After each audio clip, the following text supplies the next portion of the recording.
Epicentro 1, CMI. Crece ocupación laboral en el país. Se recuperaron 2.900.000 empleos. Reactivada ocupación femenina. 1.500.000 mujeres lograron empleo, revela el DANE. Comercio recuperó 600.000 empleos, revela Fenalco. Centrales obreras dicen que mayoría de ocupados trabaja por cuenta propia. Cúcuta con desempleo más alto, Cartagena con el desempleo más bajo. Colombia crea certificado digital de vacunación. Bogotá sin vacunas y también faltan en las más importantes ciudades. Llegan vacunas Pfizer, faltan Sinovac y Moderna. Alcaldía señala cuáles son las localidades con mayor riesgo de contagio. Alerta de IDEAM. Vienen más lluvias en Bogotá y 13 departamentos. Crecen emergencias en norte de Santander, Sucre, Bolívar y Atlántico. Andrés Pastrana habla ante la Comisión de la Verdad e insiste en acusar a Ernesto Samper. Dura respuesta de Samper. Dice que no reconoce autoridad moral de Pastrana. Procuraduría pide que den libertad a Richard Aguilar. Fiscal revela récord de incautación de drogas este año. FBI apoyará a policía para evitar ataques informáticos en elecciones. Feroz choque entre Gustavo Petro y Centro Democrático. Federico Gutiérrez lanza su candidatura presidencial. Alarma por violencia y riñas. En fines de semana formula director de la policía. Los refugiados afganos no podrán trabajar ni estudiar, dice Migración. Aplazan elecciones juveniles y amplían plazo de inscripción. Habla el registrador en Pregunta a Yamir. En el mundo, presidente Biden lanza advertencia a Estado Islámico en Afganistán.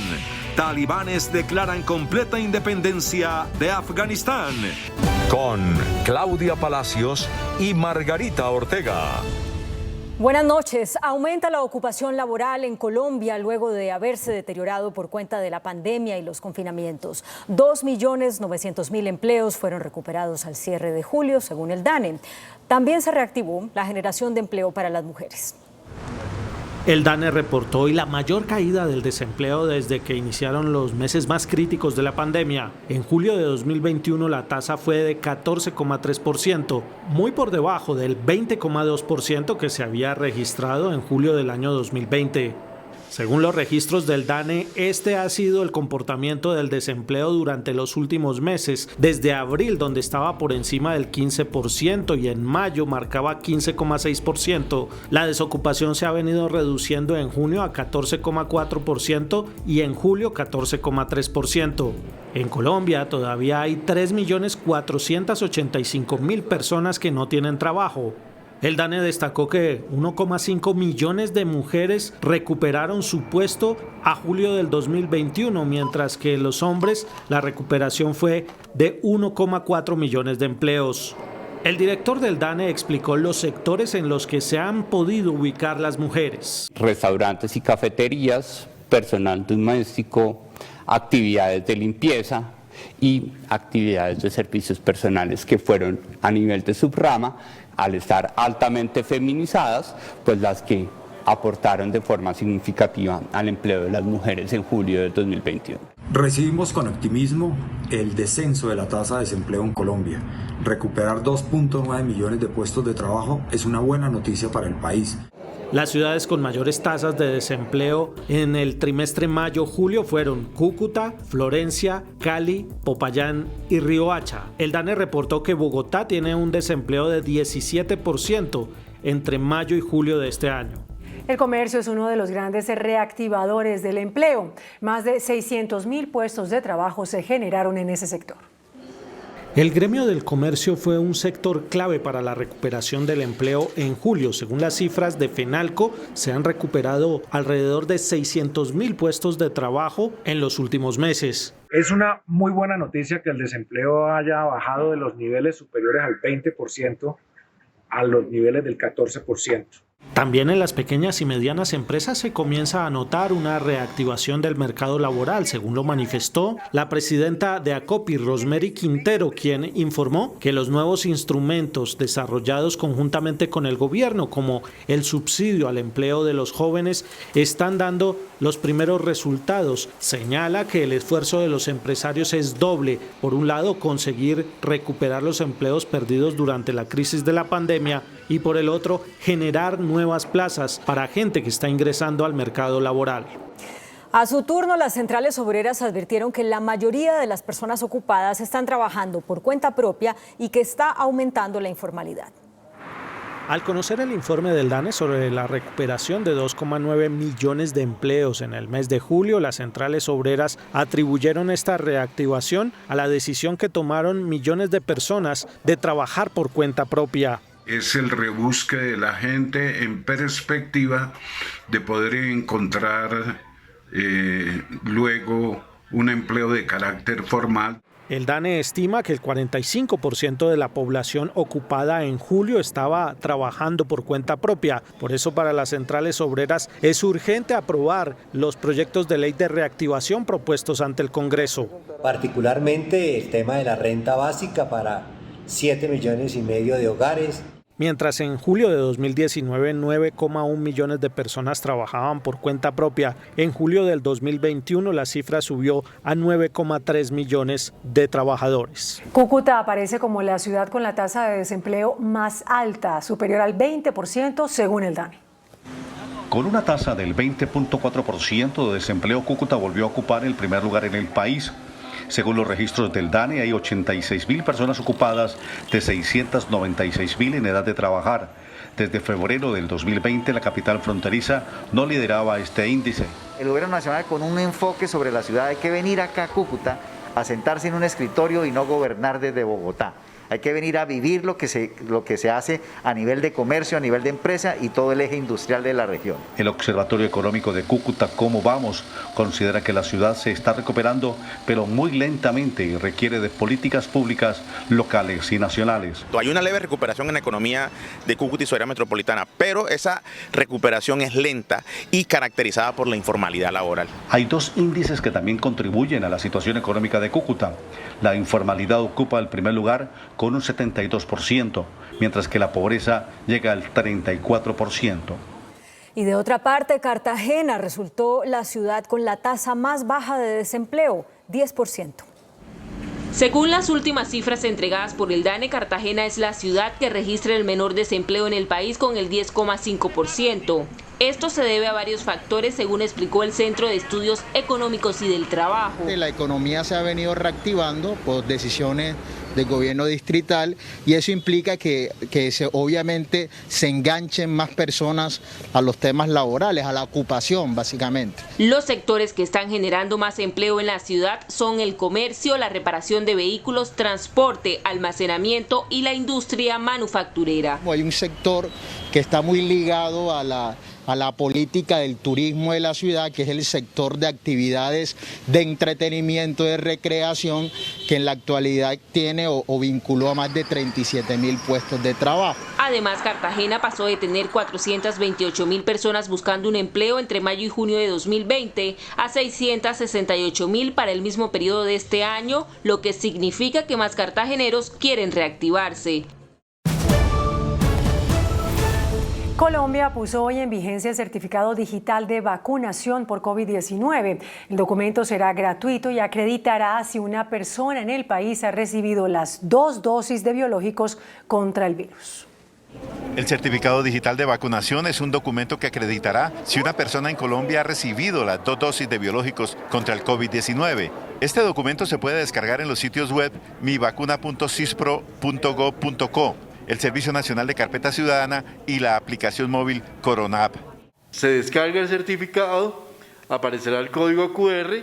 Ese código QR lo podríamos llevar portable, tanto en un celular como en físico, se puede imprimir. En este momento hay un rezago del 37% en la información de los 15 millones de ciudadanos que ya tienen el esquema completo de vacunación. Por eso el gobierno pide a las IPS que ingresen rápidamente todos los datos de sus vacunados. Esto es fundamental porque para que podamos expedir el certificado de la persona, las IPS tienen que haber reportado el 100% de la información de esa persona. Entonces, esto es un llamado a que actualicen la información, a que terminen de subir los datos en PayWeb de las vacunas que se han aplicado en el país. Obviamente también un llamado a que tengamos esa paciencia mientras se hace la actualización de ese 37%, pero que también la pidamos todos los ciudadanos para que eso nos permita ejercer una sana presión para cargar esta información y tener todos ya la disponibilidad del certificado. Este documento se puede descargar e imprimir y contiene un código QR que garantiza veracidad y confiabilidad. Es gratuito y será generado en inglés o en español. Y Bogotá está en alerta por falta de vacunas contra el COVID-19. No hay segundas dosis de Sinovac. Mañana se acabarían los biológicos disponibles. Estos avisos dan cuenta de la crítica situación por la que atraviesa Bogotá ante la falta de biológicos. Los puestos habilitados para la inmunización están cada vez más vacíos. Primera dosis no hay. ¿Por qué lo mandan que venga uno acá? Tenaz, porque imagínate, por ejemplo, tengo otra hermana que vino por Moderna y tampoco, ya lleva 2 semanas también esperando esa vacuna. Terrible, porque hay mucha gente sin vacunar aún. Las pocas dosis disponibles se acaban mañana. Solo quedan 66.000 de Pfizer para primeras dosis y 2.400 segundas dosis para quienes se vacunaron antes del 3 de agosto. De AstraZeneca hay 1.000 para primeras dosis y 17.000 para segundas. De Sinovac no hay primeras dosis y para las segundas solo quedan 50.000 que están por acabarse. Además, no hay Moderna. Hay mucha población en Bogotá como para que nos quedemos sin vacunas. Pese al malestar que esto obviamente genera en las personas que quieren su segunda dosis, no contamos en este momento con primeras dosis de Sinovac ni contamos con vacuna Moderna. Ante la alerta por un posible cuarto pico, la capital tomó la decisión de usar las segundas dosis de Pfizer que se tenían reservadas para iniciar esquemas de vacunación mientras llegan nuevos biológicos. Comenzamos nuevamente a aplicar primeras dosis. Bogotá está en riesgo de suspender el plan de vacunación por falta de biológicos. También en varias de las principales ciudades del país se registra falta de vacunas contra el COVID en las primeras y en las segundas dosis. En Medellín siguen escasas las primeras y segundas dosis de vacunas Moderna, Pfizer, AstraZeneca y Janssen. Por eso aún continúan cerrados 55 puntos de vacunación en la ciudad, pues no hay suficientes biológicos. En las últimas horas llegaron a la ciudad 27.600 dosis de Sinovac, que ya fueron distribuidas en 27 puntos de vacunación para mayores de 12 y de 15 años con comorbilidades, mujeres gestantes y mayores de 50 años. En Cali no hay vacunas para mayores de 18 años, solo quedan 11.000 primeras y 35.000 segundas dosis de Pfizer distribuidas en 15 puntos de vacunación destinadas exclusivamente a mujeres embarazadas y jóvenes entre los 12 y 17 años. A la fecha, cerca de 1.800.000 personas están vacunadas y 705.080 cuentan con el esquema completo. Barranquilla también padece la falta de vacunas de Moderna. Quienes se aplicaron la primera dosis de esta farmacéutica deben seguir esperando. Además, aunque hay vacunas de Sinovac, Pfizer y AstraZeneca, los biológicos solo alcanzan para los próximos 3 días. En todo caso, esta noche llegaron al país nuevas vacunas contra el COVID de la farmacéutica Pfizer que serán destinadas a la vacunación de menores de edad. Ya se encuentran en las bodegas del Ministerio de Salud al occidente de Bogotá las vacunas de un nuevo lote de Pfizer que llegaron al país en las últimas horas. El viceministro de Salud, Luis Alexander Moscoso, informó que se trata de 620.100 dosis que se destinarán fundamentalmente para primeras y segundas aplicaciones en la población de 12 años en adelante. Esta es la población que ha sido priorizada en los últimos días por el gobierno nacional a fin de acelerar el retorno a clases seguro de manera presencial en los colegios del país. Igualmente, estamos con el retorno a la presencialidad, un retorno a la presencialidad muy importante. El Ministerio de Salud también está haciendo especial énfasis en la vacunación de las personas mayores de 50 años y aquellas que presentan comorbilidades porque tienen un mayor riesgo de presentar desenlaces severos con la enfermedad del COVID-19. En las EPS se declararon a la expectativa de la llegada de las vacunas contra el COVID-19 de Moderna y Sinovac para reprogramar la aplicación de las dosis pendientes. Sigue la incertidumbre en torno a la solución a la falta de vacunas, especialmente de las casas farmacéuticas Sinovac y Moderna en Colombia. El gremio de las EPS señala que se espera que en los próximos días se resuelva este problema para reagendar las citas de las personas que tienen pendiente aplicarse estas vacunas contra el COVID-19. Evidentemente estamos viviendo un momento difícil porque se acabaron las vacunas para segunda dosis de Sinovac y Moderna. La buena noticia es que la vacuna de Moderna puede, y está científicamente comprobado, extenderse su segunda dosis a 12 semanas sin que se disminuya la efectividad, de modo que a quienes están esperando una segunda dosis de Moderna, tranquilidad total. Resolver el faltante de vacunas es crucial si se tiene en cuenta que apenas 14,6 millones de personas en Colombia han recibido el esquema completo de las vacunas contra el coronavirus. 12 puntos de las localidades de Teusaquillo y Engativá fueron identificados por la Secretaría de Salud de Bogotá como los sitios donde se concentra el mayor riesgo de contagio por COVID-19. Esta es la calle 51 entre las carreras 17 y 18 en el sector de Galerías. Según la Secretaría de Salud de Bogotá, es en este momento el sitio de mayor riesgo en la ciudad para contagiarse de COVID-19. Sin embargo, bastan unos minutos en esta avenida para observar la indisciplina de muchos bogotanos sin usar correctamente el tapabocas o peor aún, sin él.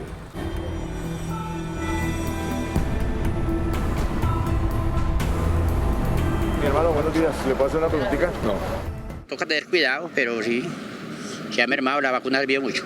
El Parque Guernica en el barrio Palermo es otra de las zonas más afectadas en donde la Secretaría de Salud piensa intervenir pedagógicamente y se fortalecerán dispositivos territoriales como carpas para realizar pruebas PCR para determinar cercos epidemiológicos, además de peatonalizar la zona.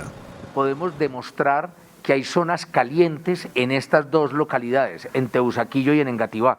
Los puntos más sensibles en la ciudad son especialmente parques y sus zonas aledañas. La gente se relajó, o sea, ya la gente se puso la vacuna, los que tienen la segunda dosis pensaron que ya con eso no les iba a volver a dar COVID y resulta que no, hay que seguirse cuidando. Están en la mira de la Secretaría los parques del Bosque Popular, el Muelle, el Paseo y Bella Vista en la localidad de Engativá. Cualquier intervención en estas dos localidades se hará, según el secretario de Salud, con previo diálogo con las comunidades. Colombia reportó una importante reducción en las muertes por COVID. Se registraron 62 fallecidos en las últimas 24 horas. En las últimas 24 horas se ha registrado una de las cifras de fallecimientos más bajas en lo ocurrido de este año por COVID-19. Este ha sido el comportamiento en los últimos días. El sábado fallecieron 95 personas, el domingo 68, ayer lunes 72 y hoy 62 decesos. Los nuevos casos de COVID-19 bajaron de 2.006 ayer a 1.822 hoy, y las regiones con mayor número de casos son Antioquia, Bogotá, Valle del Cauca, Santander y Cundinamarca. La Contraloría General abrió una investigación contra la EPS Medimás por el manejo irregular de 234.000 millones de pesos. El proceso de responsabilidad fiscal involucra a quienes fueron los presidentes y representantes legales de Medimás entre 2017 y 2018 por las irregularidades en el manejo de más de 234.000 millones de pesos. Medimás le giró más de 71.000 millones de pesos a la IPS ESIMED, que a la fecha no han sido legalizados. También encontraron registros contables de pagos superiores a los valores facturados por las IPS por más de 102.000 millones de pesos. El pago de medicamentos por más de 32.000 millones con precios superiores a los regulados y el pago de más de 21.000 millones de pesos por servicios médicos con valores superiores a los contratados. En otras noticias, en varias regiones del país crecen las emergencias provocadas por el invierno y aumentan las cifras de damnificados. Un verdadero drama viven más de 15.000 familias que lo perdieron todo por las intensas lluvias que provocaron los desbordamientos de los ríos y quebradas en el Catatumbo. La policía ayuda a la evacuación de las familias afectadas. En hamacas son transportados los enfermos por la comunidad porque las vías quedaron totalmente destruidas por las lluvias. No hay paso para los vehículos. Los municipios de Convención, Acarí y Teorama permanecen totalmente incomunicados con la ciudad de Cúcuta y el Cesar. El río San Jorge también comenzó a generar emergencias en el departamento de Sucre. Los habitantes de la vereda La Isla en el municipio de San Marcos reportan inundaciones y afectaciones en la población infantil. Por su parte, las aguas del río Cauca llegaron al municipio de Sucre en La Mojana. La temporada invernal tiene a 14 municipios de Sucre afectados y más de 11.000 hectáreas de cultivos perdidos. En emergencia se encuentran los municipios de Santo Tomás y Palmar de Varela en el oriente del Atlántico. Más de 6 horas de lluvia dejaron bajo el agua a por lo menos 10 barrios de estas localidades. Se desbordaron ciénagas y arroyos que anegaron a las dos poblaciones. Crece la emergencia en varios municipios del departamento de Bolívar como Achí, San Jacinto del Cauca y Magangué tras el desbordamiento del río. Según el último reporte de la Oficina de Gestión del Riesgo Departamental, ya son más de 4.500 las familias afectadas y el temor crece debido al aumento de la fuerza del río y las lluvias que se registran en la zona. En Cali hoy fueron desalojadas las familias que permanecían ubicadas en el jarillón del río Cauca. Para evitar un eventual colapso del jarillón del río Cauca por una creciente del caudal, las autoridades intervinieron la invasión Brisas de un Nuevo Amanecer construida sobre el dique en el oriente de Cali. No es justo que les quiten la casa a todo mundo. ¿Por qué? Hay mucha gente que necesita.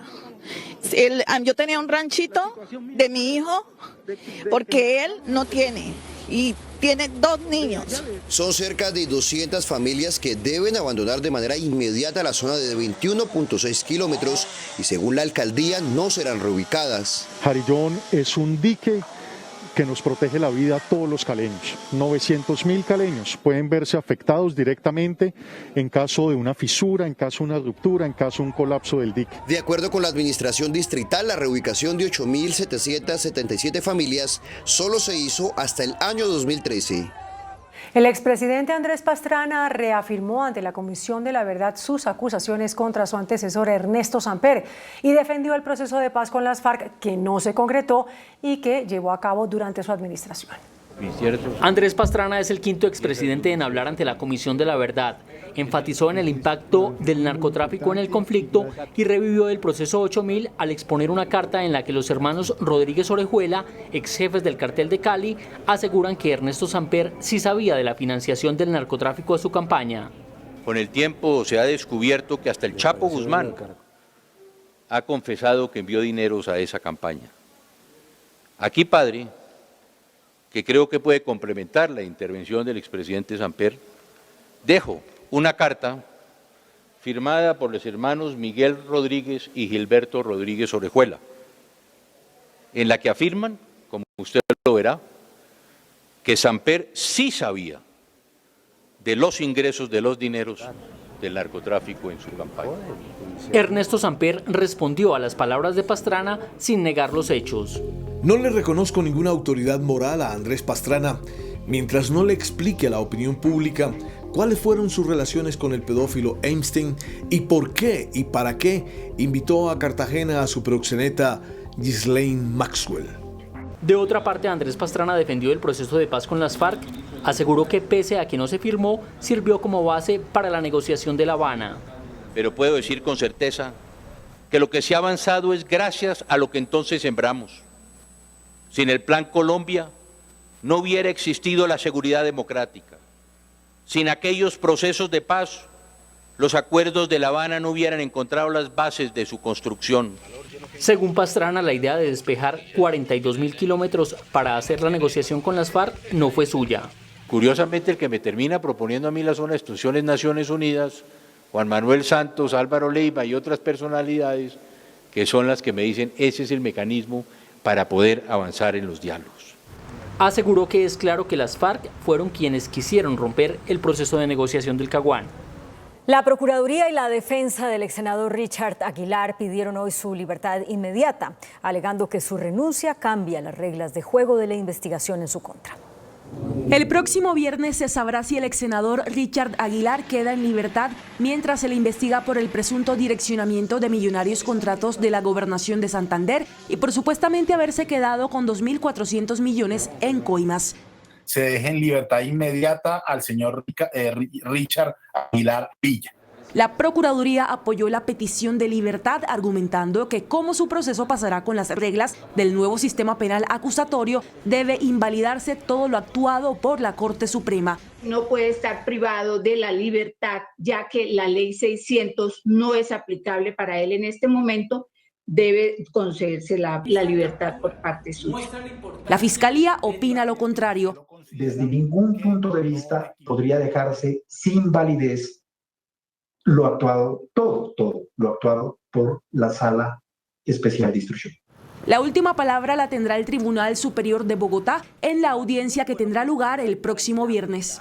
A pesar de las dificultades ocasionadas por la pandemia y por el paro nacional, este año han sido entregados 209 colegios con 5.000 aulas nuevas, según la ministra de Educación, María Victoria Angulo. En la discusión sobre el presupuesto general de la Nación para la vigencia 2022, la ministra de Educación defendió la plata que va a ser invertida por su cartera para la educación nacional y dijo que este año ese dinero y los recursos de los colombianos han sido bien invertidos a pesar de dificultades como la pandemia del COVID-19. Tuvimos además los retos de la pandemia, del precio del acero y del hierro, y en este momento los meses de este año el paro nacional. Pero no obstante se han entregado 209 colegios. Agregó la ministra María Victoria Angulo que fortalecer la educación rural, no solamente en infraestructura, sino en calidad y acceso a la conectividad, es un reto del gobierno Duque. Las universidades públicas lanzaron hoy un SOS al Congreso para que tramite un proyecto que permita aumentar el presupuesto para la educación. Hoy en una especie de cumbre de rectores de universidades públicas, estos funcionarios hicieron un llamado al Congreso de la República para que apruebe un proyecto de ley que permita aumentar en 5 puntos el presupuesto anual para el funcionamiento de estos establecimientos educativos. Los rectores se quejan de un faltante acumulado por varios años. La situación es crítica en el sentido de que la pandemia del 2020 más la pandemia y el paro del 2021 han generado una desfinanciación que en el caso de nuestra universidad está por encima acumulado de un déficit de 40.000 millones. Faltantes presupuestales, y esto se traduce en deficiencias operativas en la gestión de nuestras universidades, fundamentalmente en lo que a funcionamiento se refiere. Las transferencias que la nación gira año a año a las universidades es inferior a los gastos de sostenimiento. El llamado al Congreso de la República también apunta a que con nuevos recursos las universidades puedan ampliar la cobertura. Luis John Castro, alias El Zarco, exintegrante del ELN, será extraditado en los próximos días a Colombia luego del aval recibido por el Consejo de Ministros de España. El Ministerio de Justicia informó que alias El Zarco, que es requerido en Colombia por su presunta participación en casos de falsos positivos, ya no podrá radicar más recursos en España para retrasar su extradición y será recibido por funcionarios de la Interpol. Desde Panamá, el fiscal general Francisco Barbosa hizo un balance sobre la lucha contra el narcotráfico. Las incautaciones de narcóticos este año, dijo él, han superado las del año anterior. El fiscal general aseguró que este año han sido incautadas 360 toneladas de cocaína y marihuana, cifra que supera las 337 toneladas aprendidas en 2020. Nosotros hemos desmantelado unas 350 organizaciones criminales. Estoy hablando de casi 4.000 millones de dólares en extinción de dominio, más o menos unos 3.000 bienes. 3.000 bienes hoy están afectados por medidas cautelares con fines de extinción y decomiso en Colombia. Este año van 4.900 capturados por narcotráfico. Tenemos más o menos unos 12.000 millones de dólares que están en la Sociedad de Activos Especiales en los últimos años. Estamos hablando de que hemos avanzado en estrategia. El balance lo hizo ante un foro de fiscales de la región. El exministro de Comunicaciones, Saulo Arboleda, ha insistido ante el Estado colombiano para que se revise en una segunda instancia la condena en su contra por el escándalo conocido como Miti Miti. En una carta, Arboleda le recordó al gobierno que la Comisión Interamericana de Derechos Humanos recomendó la revisión de su condena por la adjudicación irregular de una emisora. La Agencia de Defensa Jurídica del Estado aún no le ha dado respuesta. A esta hora en Bogotá sesiona por primera vez la Comisión Nacional de Garantías Electorales, que define las reglas del juego y la logística para las elecciones del año entrante. Gerardo Aristizábal, buenas noches. ¿Qué ha trascendido del encuentro? Hola, muy buenas noches. Acaba de concluir hace unos minutos la Comisión de Garantías Electorales que preside el ministro del Interior, Daniel Palacios. Señor ministro, ¿cómo se va a garantizar el derecho a elegir y ser elegido el año entrante en elecciones a Congreso y elecciones a la Presidencia de la República? Bueno, precisamente hoy instalamos esa primera Comisión Nacional de Garantías, esa primera reunión en la que participaron todos los partidos, en donde participaron todas las entidades miembros, la Registraduría Nacional del Estado Civil, donde abordamos 3 temas. Primero, Plan Ágora 2, para garantizar toda la seguridad, la transparencia, la participación, la tolerancia, la no violencia, la no estigmatización en el proceso electoral que se avecina. Seguridad, transparencia, Plan Ágora 2 y Plan Democracia para garantizar las jornadas electorales. Gracias, ministro. Señor registrador, un tema muy importante el que anuncia el director nacional de la Policía, el general Jorge Luis Vargas, en el sentido de que el FBI va a apoyar que no vaya a haber ataques cibernéticos a la registraduría para evitar que los hackers afecten el sistema electoral y todo lo que tiene que ver con garantía cibernética. Es una realidad hoy en el mundo que todos los sistemas electorales tienen esta amenaza y Colombia no va a ser la excepción.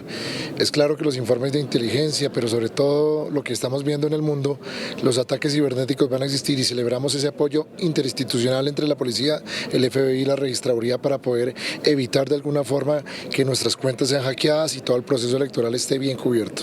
Señor registrador, muchas gracias. Lo mismo que al ministro del Interior, Daniel Palacio.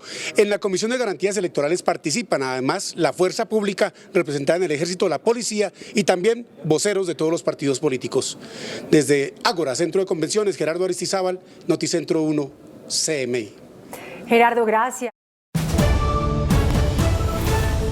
Continuamos en Noticentro 1 CMI. A partir de mañana cambia la forma de marcar para hacer llamadas en Colombia. La medida que se adoptó en 2019 se implementará desde mañana 1 de septiembre con el fin de simplificar la modalidad de marcación en el país. El esquema se aplicará sobre todo para la telefonía fija y se tendrá el número 60 como único indicativo de marcación.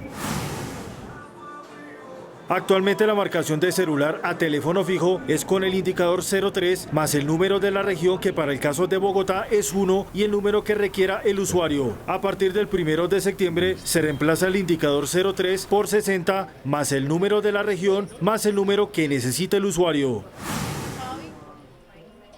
La marcación de telefonía fija a celular será sencilla. Actualmente se anteponía 03 más el número móvil. Con la nueva reglamentación se marca el número celular de forma directa. La marcación entre fijos tendrá un adicional en su marcación. Actualmente se marca el número tradicional de 7 dígitos. Desde mañana se marcará 60 sumado al código de la región o ciudad y luego el número deseado por el usuario. En Bogotá, por ejemplo, se marcará 60 más 1 y el número requerido. De acuerdo con la Comisión de Regulación de Comunicaciones, las llamadas entre números celulares se mantiene y no presenta cambios en su marcación. Se elimina el prefijo 0 y el código del operador, bien sea 5 de UNE, 7 de la ETV y 9 de Telefónica. Es reemplazado por el indicador 60, que estará en la marcación, más el número de la región y el número solicitado. En el esquema de marcación se mantiene el código del país 57 más el código 60 más el número que identifica la región y el número del usuario. Las llamadas internacionales salientes no tendrán cambios. Un duro choque protagonizaron esta noche los senadores Gustavo Petro y Ernesto Macías en la plenaria del Senado por cuenta de la bolsa con billetes que el jefe de la Colombia Humana recibió hace algunos años. El choque se dio en medio de un debate adelantado por el senador Jorge Enrique Robledo contra el exfiscal Néstor Humberto Martínez por la corrupción de Odebrecht. Acto de corrupción es recibir dinero de oscura procedencia a escondidas, recibir dinero en la clandestinidad. El senador Petro dice que 20 millones, no sé cuánto dinero recibió, que estaban registrados, que eran legales. Si eran legales y si estaban registrados, ¿por qué los recibía a escondidas? El derecho de réplica no es para delinquir. Y el senador Macías acaba de volverlo a hacer. Es decir, según el senador Macías, el fallo de la Corte Suprema de Justicia no es válido. ¿Usted qué supuesto en Micocho Cuartos? La sentencia de última instancia de la Corte Suprema de Justicia dice que el dinero que se vio en el video se recibió de el exnovio de la mamá de la senadora Paloma Valencia. Eso es oscuro. Senador Petro. El exalcalde de Medellín, Federico Gutiérrez, inscribió hoy ante la registraduría el comité promotor con el cual recogerá firmas para postularse como candidato a la presidencia. Creemos Colombia es el nombre del grupo significativo de ciudadanos con el cual Federico Gutiérrez, exalcalde de Medellín, tendrá que recoger 584.000 firmas para presentar e inscribir su candidatura presidencial. Dice que él nunca ha pertenecido a partido político alguno. Mi partido hoy es Colombia, no tengo un partido en específico, vamos a construir con muchos sectores y no hay mejor aval que el aval ciudadano. Y es la mejor oportunidad, mientras recolectamos nuestras firmas, de visitar todos los rincones de Colombia, ir a las calles, hablar con la gente. Yo soy optimista en el futuro del país. Según Federico Gutiérrez, su campaña presidencial no estimula el odio de clases, pero sí un trabajo conjunto por salvar a Colombia de la crisis que, dice, atraviesa el país hoy. El director de la Policía, general Jorge Luis Vargas, alertó sobre un incremento de las riñas y la violencia por intolerancia durante los fines de semana. El director de la policía defendió el impacto de los nuevos planes contra el homicidio en las grandes ciudades y alertó sobre otro tipo de violencia que se está convirtiendo en un reto para la convivencia pacífica. Un domingo después de las 3 de la tarde hasta el lunes a las 7 de la mañana se dispara en un 62% los homicidios. No habla de nuestro comportamiento como personas en Colombia de la mejor manera. A machete, armas de fuego, peleas entre vecinos. Tenemos que hacer un compromiso entre todos para que después de la pandemia nuestra convivencia mejore. Por su parte, el ministro de Defensa llamó la atención de las autoridades locales sobre los puntos de protesta permanente como focos de inseguridad. No se pueden permitir. La comunidad entera ya rechaza esa actividad permanente allí que destruye los adoquines de los andenes, que permite la violencia, que ha permitido inclusive que haya secuestros de los servicios de transporte público. En general, los homicidios bajaron 14% la última semana. Esta noche resultó herido con arma de fuego el padre de Daneidy Barrera, conocida como EPA Colombia, al parecer en un intento de fleteo en la avenida Boyacá con calle 13. Delincuentes armados habrían interceptado el vehículo en el que se movilizaba la influenciadora con sus padres. Dicen las autoridades que con una alta suma de dinero. Los escoltas reaccionaron y dispararon contra el delincuente, quien perdió la vida en el sitio del ataque. El padre de Daneidy Barrera, Gerardo Barrera, resultó herido y fue trasladado al hospital de Fontibón. Colombia recibirá 4.000 refugiados afganos de manera gradual. Los refugiados no podrán estudiar ni trabajar, según advirtió Migración. El primer grupo de afganos que llegará a Colombia saldrá desde Alemania e Italia. Según Migración Colombia, las familias de refugiados que estarán bajo el amparo nacional durante 3 o 6 meses tienen algún tipo de relación con Estados Unidos. Es que es una migración transitoria, es decir, no permanecerán en territorio nacional. Lo segundo es una migración que no se paga con los recursos públicos de Colombia, no está pagada con el dinero de los contribuyentes, sino amparada por los Estados Unidos. Y en tercer lugar, es una migración que permite salida hacia los Estados Unidos, donde tendrán su lugar final de residencia. Junto al Ministerio de Defensa y Autoridad estadounidense, adelantan labores de identificación. Todo afgano que tenga requerimiento judicial se le negará el ingreso a territorio colombiano. 4.000 migrantes arribarán de manera gradual. Podrán tener libre movilidad en territorio nacional, pero no podrán desarrollar actividades que requieren visado. ¿Cómo qué? Como trabajar, como estudiar. Es un tiempo de humanidad, de estabilización. Así se dará el ingreso. El mecanismo será una prueba PCR a la llegada, aislamiento obligatorio, vacunación y una cobertura en salud ante cualquier situación que se pueda presentar. Se trata típicamente de familias. El gobierno colombiano, a través del presidente Duque, ha expresado su especial interés en proteger mujeres y menores, que hemos visto que han estado sumidos en esta tragedia. Sin embargo, la composición familiar es todavía indefinida. Por ahora se evalúa en qué hoteles de grandes capitales podrían ubicar a los afganos.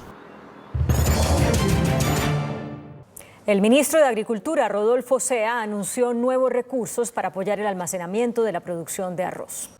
Con el fin de garantizar la compra de arroz a los productores de cara a la cosecha del sector, el gobierno amplió los incentivos para el almacenamiento del producto por parte de la industria. El programa de incentivos que contemplaba 50.000 millones de pesos ahora se amplía a los 70.000 millones de pesos. Se hace un llamado para que las empresas acudan a los beneficios, evitar mayores caídas en la cotización del arroz. Que le garantice a los productores del campo colombiano que no se va a seguir bajando el precio. Es inconcebible que hoy todavía existan industrias arroceras que no hayan entrado al incentivo al almacenamiento. Por otro lado, el arroz, como otros bienes agrícolas, se han visto afectados con las lluvias, sobre todo en los cultivos de la Mojana. A través de una comunicación de esta noche, el Banco Agrario anunció un plan de alivios para los productores que tienen sus cultivos inundados. La ayuda consiste en una reprogramación de los pagos de los créditos con un periodo de gracia hasta de 1 año a capital y 6 meses de intereses. Se hace una evaluación sobre el valor de la cartera de crédito en esta zona del país. La Contraloría de Bogotá reveló que la capital acumula una deuda de 17.6 billones de pesos. Las entidades más endeudadas son el Grupo de Energía de Bogotá y la Secretaría de Hacienda.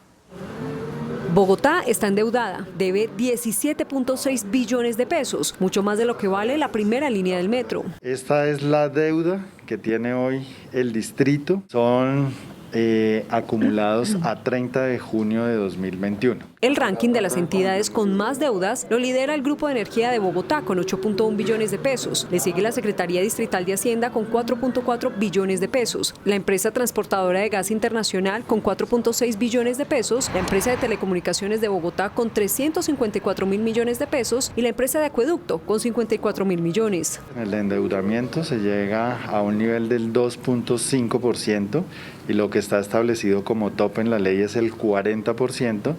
Y en el de sostenibilidad se tiene un indicador cercano al 33% y el tope que se tiene es el 80%. La deuda global está en 17.6 billones de pesos y eso que no se ha ejecutado el cupo de endeudamiento por 13.7 billones autorizado por el Consejo de Bogotá. El índice de capitalización de la bolsa, que mide el comportamiento de las 20 principales acciones, cerró a la baja. El informe bursátil. El índice selectivo MSCI Colcap de la Bolsa de Valores de Colombia bajó 0,20% a 1.319 puntos. La acción de Enca fue la que más subió, con una valorización de 8,90% a 17 pesos. La acción de Promigas fue la que más bajó, con una pérdida de 3,10% a 7.025 pesos. La acción más negociada de la jornada fue la de Ecopetrol, al movilizar más de 35.000 millones de pesos, con una variación negativa de 0,23% a 2.643 pesos. La aseguradora Mapfre desembolsó a EPM $100 millones por la contingencia del proyecto Hidroituango. Se trata de un pago anticipado que se hace a EPM debido al daño material en el proyecto hidroeléctrico durante la contingencia en abril del año 2018. Los recursos serán destinados a la recuperación del proyecto Hidroituango y en seguir avanzando las obras hasta ser concluidas. El dólar cerró a la baja. Indicadores económicos en Noticentro 1 CMI. Los indicadores económicos. La tasa representativa del mercado que regirá para mañana miércoles será de 3.774 pesos. Los profesionales del cambio compran la divisa en promedio entre 1.770 pesos y la venden entre 1.810 pesos. Un euro cuesta 4.451 pesos. La libra de café en Nueva York se cotizó a $1.93. El azúcar se transó en 19,84 centavos de dólar la libra. El barril de petróleo WTI se cotizó en $68.50. La referencia Brent para Colombia se cotizó en $71.65. Una acción de Ecopetrol cuesta 2.643 pesos. Noticentro 1 CMI presenta una empresa comprometida por Colombia. El Fondo de Pensiones y Cesantías Porvenir cuenta con una estrategia robusta enfocada en los adultos mayores y pensionados del país. en la cual se destaca una plataforma 100% digital para ofrecer a este segmento de la población actividades de bienestar, información acerca de la salud y una completa oferta de contenidos. Asimismo, en alianza con la Universidad de Rosario, se destaca la puesta en marcha próximamente del Observatorio del Adulto Mayor, una herramienta enfocada en diseñar alternativas para la empleabilidad y el fomento del emprendimiento en las personas mayores de 50 años. En el marco del mes del adulto mayor y en alianza con la Universidad del Rosario, próximamente estaremos lanzando el primer observatorio de adulto mayor en Colombia, que estará enfocado en temas de emprendimiento y empleabilidad para adultos mayores de 55 años. Esta iniciativa está alineada con la estrategia del Gobierno Nacional para impulsar el empleo en este segmento de la población y así contribuir a una vejez activa y productiva. De esta forma, en Porvenir estamos ratificando nuestro compromiso con el país y nuestra contribución a la Agenda Global de Desarrollo Sostenible en temas como fin de la pobreza, educación de calidad y trabajo decente. El programa de formación virtual en emprendimiento con cobertura nacional contará con el acompañamiento de profesores expertos para brindar mayor bienestar a esta población del país.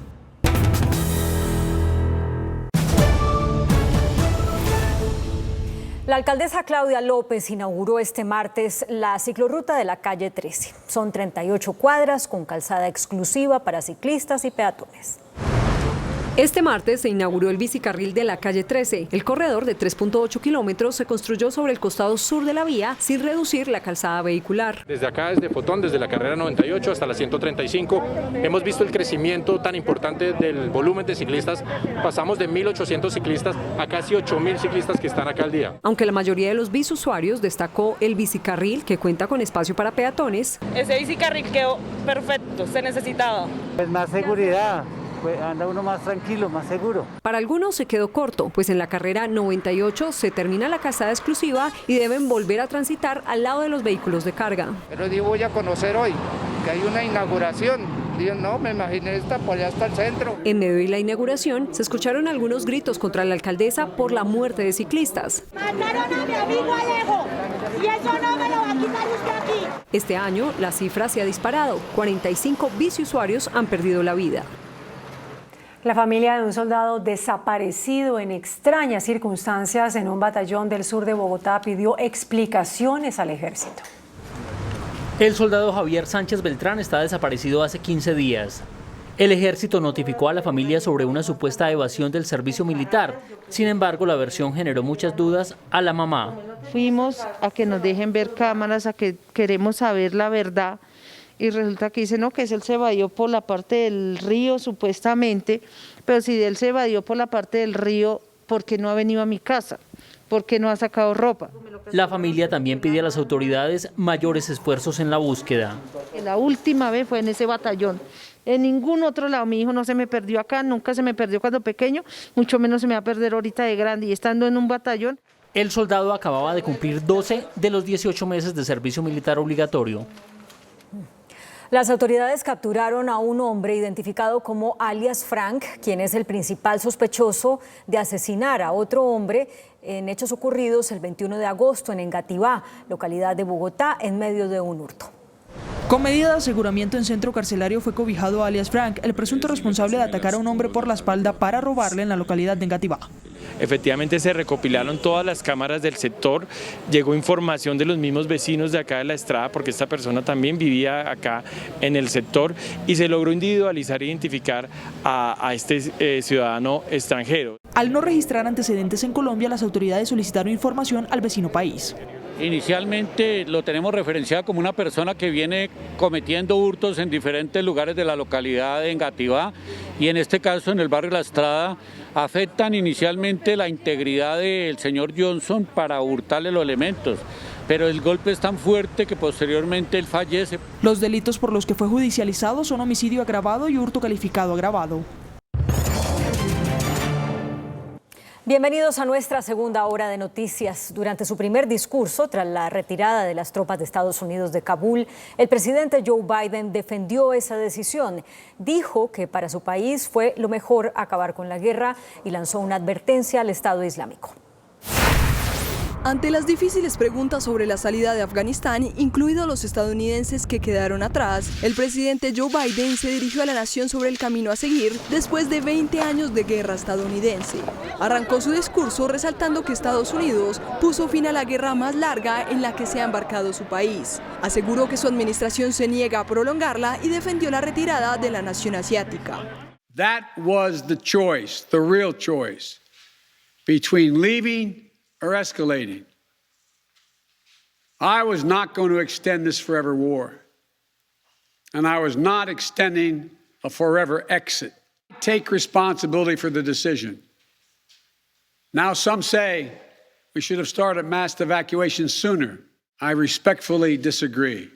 El mandatario también lanzó una dura advertencia contra el Estado Islámico que hace presencia en Afganistán y que mató a 13 soldados estadounidenses en un atentado suicida en el aeropuerto de Kabul.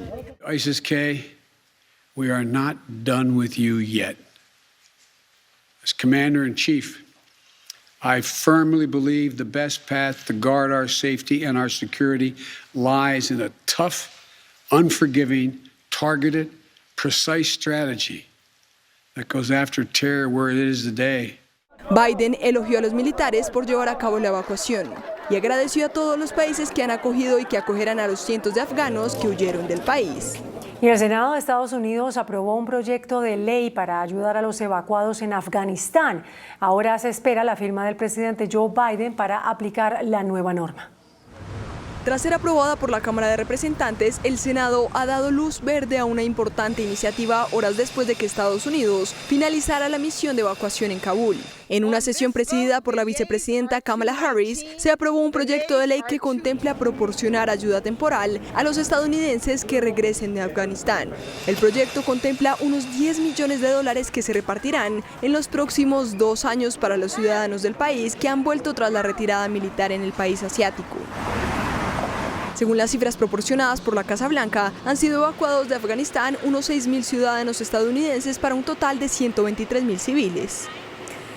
Los talibanes, entre tanto, proclamaron la completa independencia de Afganistán. Ese país vivió su primer día en 2 décadas sin soldados estadounidenses.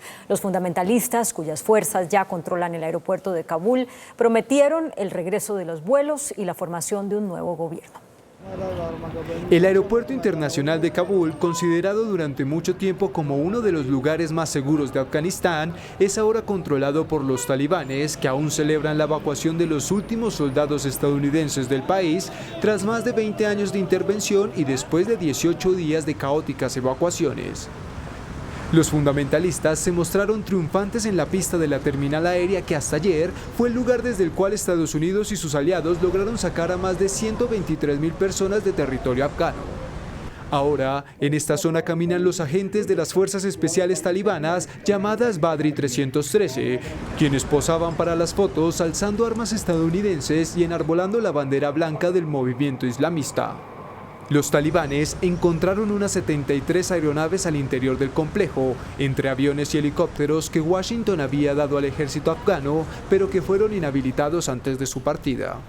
La Unión Europea anunció que centrará su ayuda en los países vecinos de Afganistán para evitar una catástrofe humanitaria como la que desde ya advierte el secretario general de Naciones Unidas, Antonio Guterres, que presagia un colapso total de los servicios básicos en la nación dominada por los talibanes.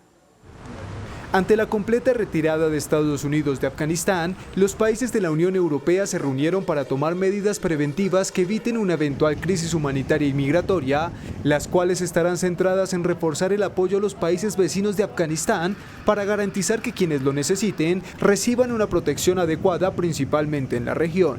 Esto con el objetivo de evitar que se repitan los movimientos migratorios a gran escala ocurridos en 2015.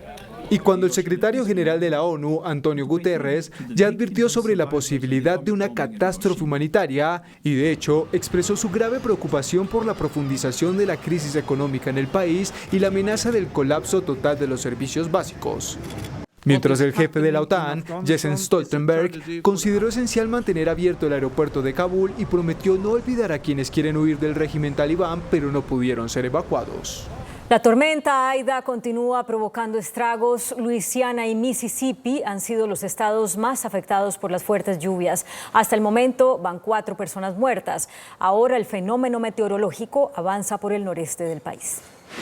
Luego de que Aida tocara tierra como un poderoso huracán de categoría 4, inundando la costa de Luisiana y dejando más de 1 millón de hogares sin energía eléctrica, rescatistas aún se movilizan en botes para encontrar a personas aisladas de las inundaciones localizadas en varios puntos de ese estado. En el condado de George, al sur de Mississippi, al menos 2 personas murieron y 10 resultaron heridas tras el hundimiento de una carretera causado por las fuertes lluvias. Según las autoridades, 7 vehículos entraron en el socavón creado por el derrumbe. Aida, con sus vientos de 230 kilómetros por hora, se convirtió en el 5º huracán más fuerte que ha golpeado los Estados Unidos. La Unión Europea anunció que logró su objetivo de vacunar plenamente contra el COVID-19 al 70% de su población adulta antes del final del verano. Al superar los 255 millones de personas inmunizadas en todo el bloque comunitario, la Unión Europea superó su objetivo planteado al inicio de las campañas de vacunación hace 8 meses. Aunque este 70% de la población no es suficiente y Bruselas se prepara para administrar refuerzos cuando los especialistas advierten que las nuevas variantes harán necesarias más aplicaciones para proteger a la población.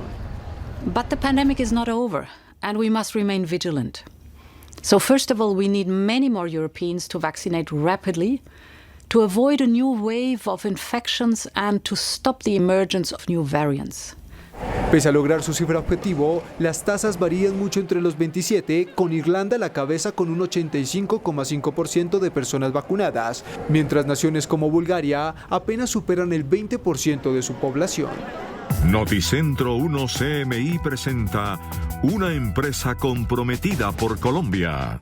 Con soluciones innovadoras, Enel X, línea de negocio de Enel Codensa, busca derrumbar las barreras de la transición energética para que todos puedan sumarse al desarrollo sostenible de las ciudades. El modelo de Charging as a Service permite que las organizaciones paguen por el servicio de recarga para la operación de su flota de vehículos eléctricos, siendo el mismo que se implementó con Transmilenio para el proyecto de los patios eléctricos del Sistema Integrado de Transporte Público, pero adaptado a una pequeña y mediana escala. Luego del análisis de flota de vehículos eléctricos, realizamos un estudio de la infraestructura eléctrica que se debe desarrollar para su empresa, la instalación de la infraestructura de recarga y finalmente le prestamos el servicio de energía para cargar su flota de vehículos eléctricos. Igual, si usted necesita espacios, estamos en la capacidad de suministrárselos y con esto usted no realiza inversiones en CAPEX y solamente se debe preocupar por cargar su vehículo y pagar el servicio de recarga. De esta forma, las empresas únicamente deben asumir los costos de la unidad de recarga vehicular, es decir, los kilovatios hora consumidos mensualmente para cargar los vehículos cero emisiones. Enel X se encarga de todo el proceso requerido para su funcionamiento. Las empresas podrán tener información de primera mano sobre la carga y el consumo de energía de su flota eléctrica para calcular las emisiones del CO2 evitadas con la misma, un beneficio que se suma al ahorro energético del 43% que proporciona esta tecnología en comparación con el uso de combustibles fósiles.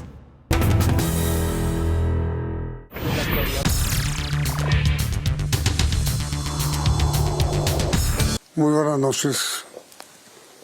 Terminó la inscripción de candidatos para las elecciones de los consejos municipales de la juventud, que se efectuarán el próximo 28 de noviembre.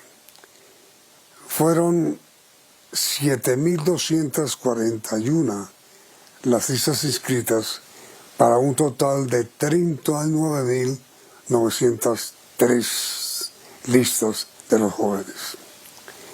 La registraduría ya validó 1.836 listas de jóvenes independientes, integradas por 11.919 candidatos. En cuanto a los partidos, el mayor número de inscritos es del Partido Liberal, con 634 listas inscritas. El Partido Conservador inscribió 506, el Partido de la U 322 y la Alianza Verde 295.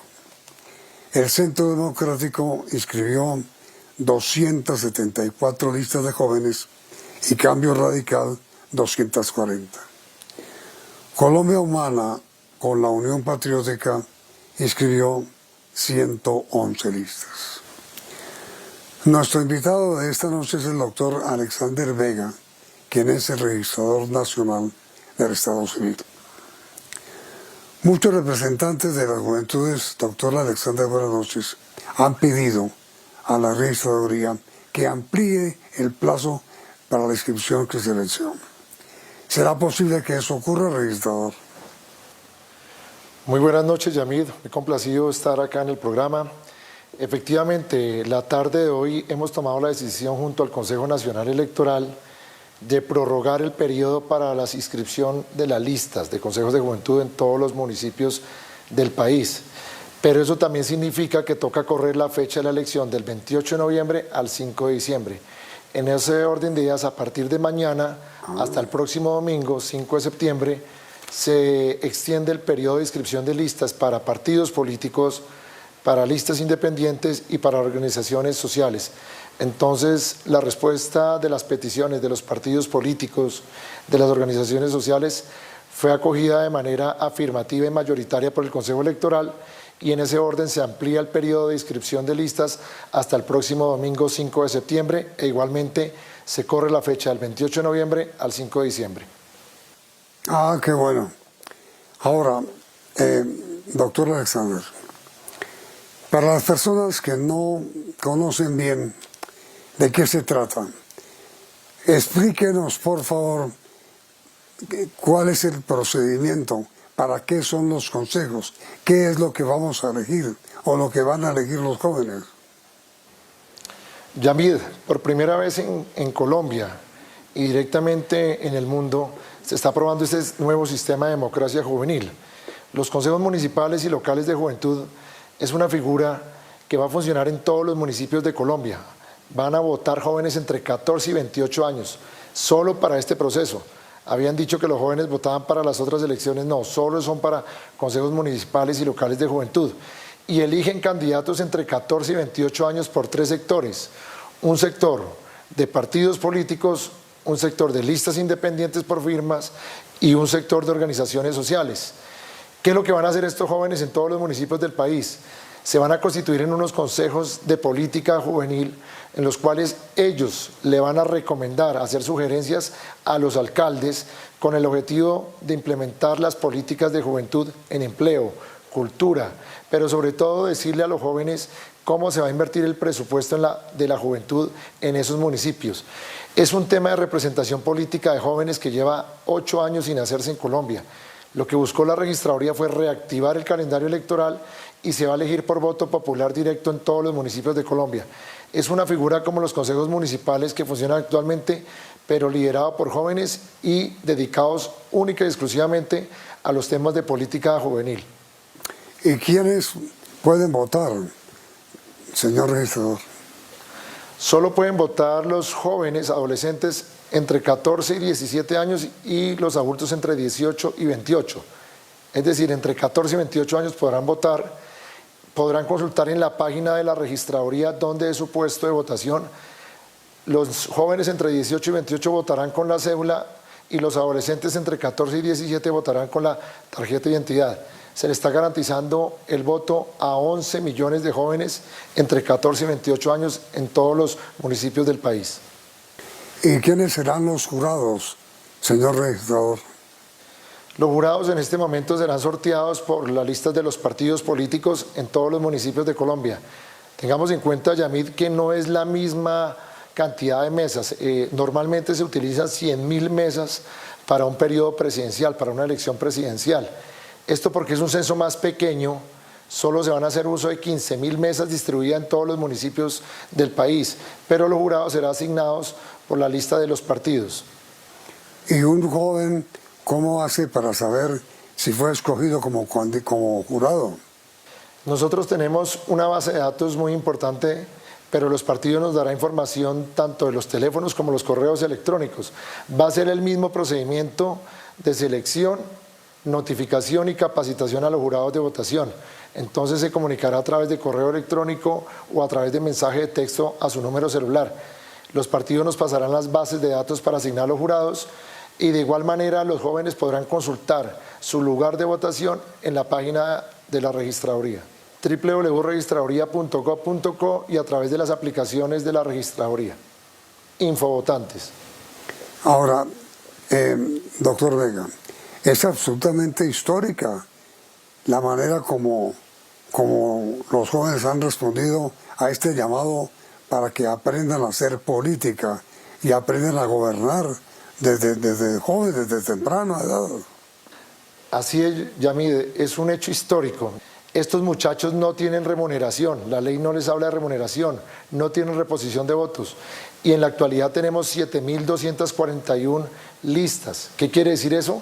Que estos jóvenes de manera altruista, solo con el ánimo de participar en política, sin esperar a cambio una remuneración, un sueldo, unos honorarios o una reposición de votos, se movieron activamente en todo el país. Es la primera vez que se prueba la paridad de género en Colombia y los jóvenes dieron ejemplo a los adultos de que las mujeres tuvieron plena paridad. Ese problema de encontrar mujeres para hacer política no fue problema para los jóvenes. La lista se garantizó la paridad entre 50-50, bueno, entre hombre y mujer. Sí, en Colombia tiene más de 1.100 municipios, señor registrador. ¿Cómo se va a financiar la alocación de los consejos municipales de los jóvenes? La ley determina que una vez salgan elegidos, de acuerdo a un número de curules dependiendo del censo poblacional, tendrán un espacio que la alcaldía tendrá que suministrarles directamente. Estos muchachos van a hacer veeduría, van a hacer incentivar las propuestas de política juvenil como empleo, cultura, deporte, ambiente, defensa de animales. Tenemos listas de todas las clases de objetivos y obviamente todos altruistas. Pero la ley le obliga a las municipalidades, a las administraciones, a asignarles un lugar para que puedan sesionar. Hola, registrador, ¿cuál es la edad mínima para ser elegido? La edad mínima. Para este proceso electoral de joven, elige joven, entre los 14 y 28 años. Solo se podrá ser candidato entre 14 y 28, igualmente solo votarán los de 14 a 28. Con un dato importante, Yamid, he autorizado a trabajar con la policía que ese domingo 5 de diciembre, la nueva fecha de la elección de los consejos municipales locales de juventud, puedan entrar a los puestos de votación los padres de familia, los acudientes, para que lleven a los adolescentes y jóvenes a votar. Va a ser un día de familia. Lo importante ahora es incentivar los votos para que la persona pueda votar. Miren, la pregunta final, que no tiene que ver nada con esto, es lo de los estadios para el fútbol. ¿En qué va la idea de chequeo biométrico para entrar al estadio, registrador? Así es, Yamid. Dentro del plan de acción de la registraduría del siglo XXI se dio la modernización de la biometría facial, que es la que estamos aplicando en la cédula electrónica y digital. La DIMAYOR anunció su voluntad de hacer un convenio con la registraduría y junto con la policía para hacer identificación biométrica en los estadios, con el objetivo de que las personas sean identificadas al ingresar a los estadios y que si se sufre algún acontecimiento delictivo, como lo que ocurrió en el Campín, la persona pueda ser identificada en tiempo real. En 2 minutos se podría identificar qué datos son la persona para ser judicializada, pero lo más importante, garantiza la seguridad del que ingresa al estadio también. También el sistema de biometría de la registraduría, las bases de datos, podrían darle a la DIMAYOR la potestad de vetar a futuro como una sanción ejemplarizante que un ciudadano o una persona que ingrese al estadio y cometa desmanes, si es vetada con el reconocimiento facial al ingreso a los estadios, no podría volver a ingresar.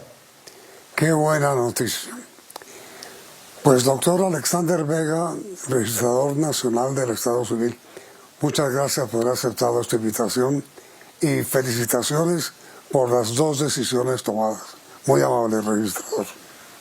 Gracias, Yamid, y un saludo a todos los jóvenes de Colombia y a los padres de familia, que no olvidemos el próximo 5 de diciembre acompañar a los jóvenes, a los niños y a los adolescentes a votar. Es un ejemplo que empieza en casa. Muchas gracias, Yamid. Sí, señor. 5 de diciembre, fecha para la votación de los jóvenes. A ustedes televidentes, gracias por la sintonía y los invitamos a continuar aquí en Noticentro 1 CM.